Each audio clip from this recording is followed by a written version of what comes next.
Yes. नी पे 1985 Guwahati 120 para Thakur Babu Singh बनाम मणिपुर राज्य और एक अन्य पैरा तारीख 2 मार्च 1984 पैरा न्यायाधीश डॉक्टर टी.एन. सिंह और एस. हक पैरा हिंदू विवाह अधिनियम 1955 धारा 27। इस धारा के अनुसार विवाह के समय या उसके आसपास दिए गए वैवाहिक उपहारों दानों को उन उपहारों के रूप में माना जाएगा जो दंपति को अपना घर बसाने के लिए दिए जाते हैं और वे उपहार दान पति पत्नी दोनों को ही संयुक्त संपत्ति होंगे और उसके व्ययन करने का अधिकार दोनों को ही होगा। ऐसे मामलों में हस्तक्षेप करने की अधिकारिता विवाह विषयक न्यायालय को ही होगी, बच्चा न्यायालय को नहीं पाई। पैरा दंड प्रक्रिया संहिता 1973 धारा 190 से पठित धारा 200 तथा 202।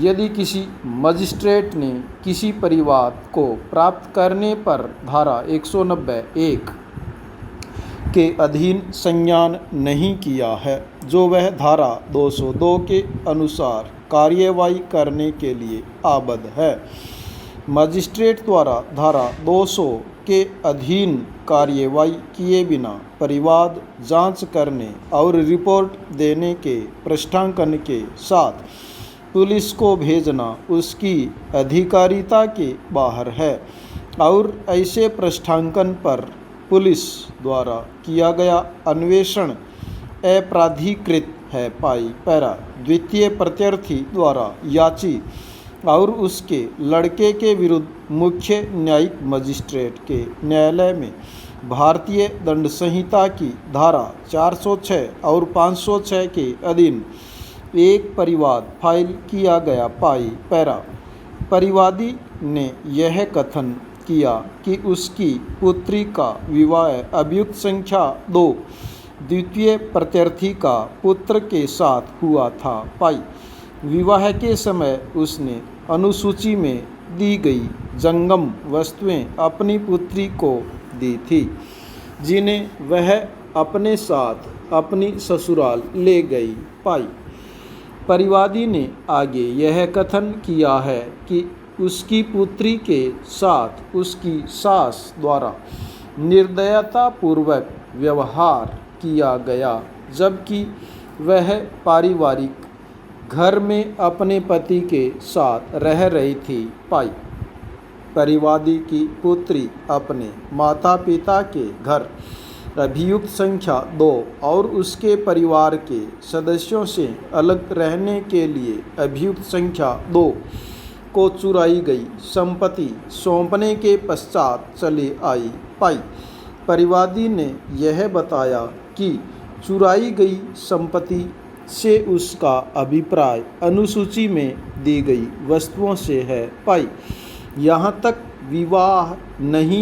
विवाद भी नहीं है लेकिन कि इस परिवाद आवेदन पर विद्वान मजिस्ट्रेट ने जांच करने और रिपोर्ट देने के लिए पृष्ठांकन किया और वह परिवाद पुलिस थाने को भेज दिया। पाई पैरा परिवाद आवेदन पर किए गए आदेश के अनुसार विद्वान मजिस्ट्रेट को रिपोर्ट प्रस्तुत करने की बजाय थाने के प्रभारी अधिकारी ने प्रथम इतला रिपोर्ट पर एक मामला दर्ज कर लिया। पाई उसके पश्चात थाने से एक सहायक उप निरीक्षक याची के घर गया और कुछ वस्तुओं का अभिग्रहण कर लिया। पाई उसी दिन द्वितीय प्रत्यर्थी ने मुख्य न्यायिक मजिस्ट्रेट के समक्ष इस प्रार्थना के साथ एक आवेदन दिया कि पुलिस द्वारा अभिग्रहित वस्तुएं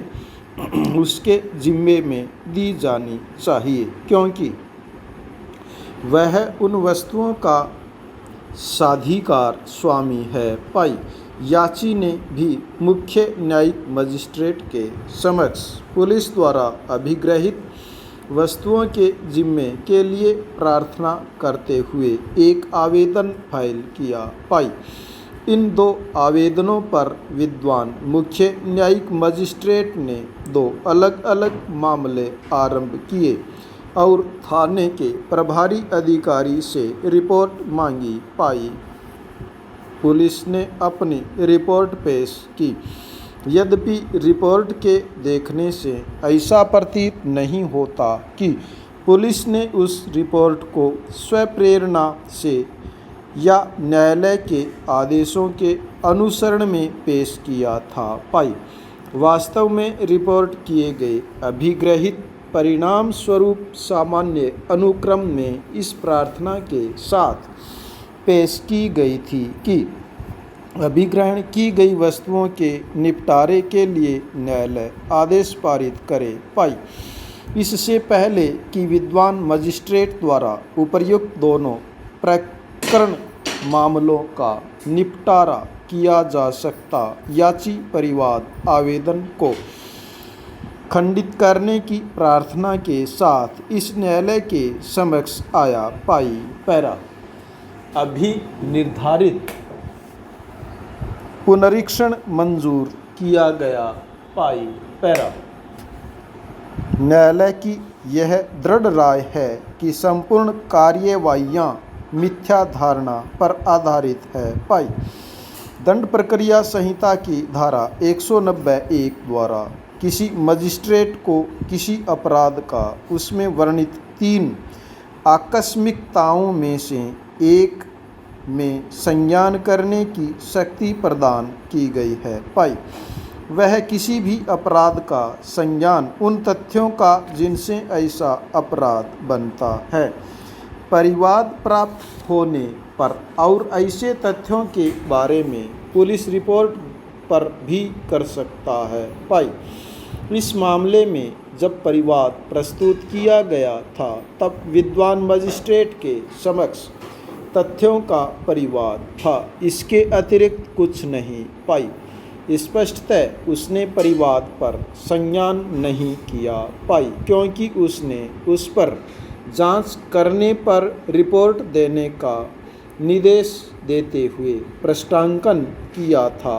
पाई पैरा न्यायालय की राय में वह उक्त तथ्यों के उक्त परिवाद पर संज्ञान न करने का विनिश्चय करने के पश्चात वह जो कुछ कर सकता था वह यह था कि वह दंड प्रक्रिया संहिता की धारा 202 के अधीन विहित प्रक्रिया का अनुसरण करता।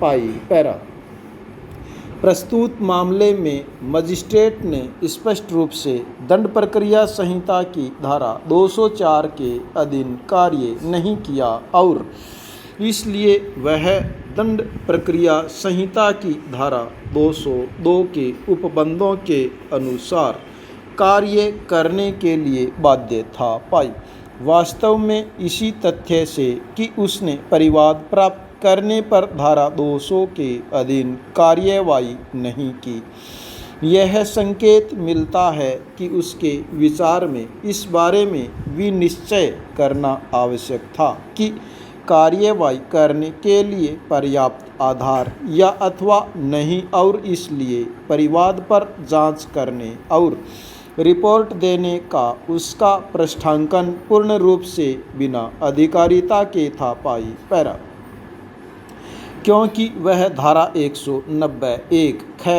के अधीन संज्ञान कर सकता था यदि तथ्यों का परिवाद न होने की स्थिति में जिनसे ऐसा अपराध बनता था उसके समक्ष ऐसे तथ्यों के बारे में पुलिस रिपोर्ट थी। पाई जब उसने धारा 200 के अधीन कार्यवाही न करने का विनिश्चय किया तब वह या तो अन्वेषण किए जाने के लिए निर्देश देता या स्वयं ही मामले की जांच करता, जैसा कि दंड प्रक्रिया संहिता की धारा 202 के अधीन उपबंधित है। पाई क्योंकि यह अन्वेषण के लिए निर्देश दिया जाता तो पुलिस दंड प्रक्रिया संहिता की धारा 156(3) के अधीन कार्यवाही कर सकती थी। और उस दशा में यह नहीं कहा जा सकता था कि मजिस्ट्रेट ने धारा 190(1) के अधीन संज्ञान कर लिया था। पाई, पुलिस को उसी परिवार पर अन्वेषण करने की अधिकारिता तब तक नहीं होगी जब तक कि धारा 190(1) और धारा 202 के अनुसार कोई आदेश पारित नहीं किया गया हो। पाई, स्टॉप।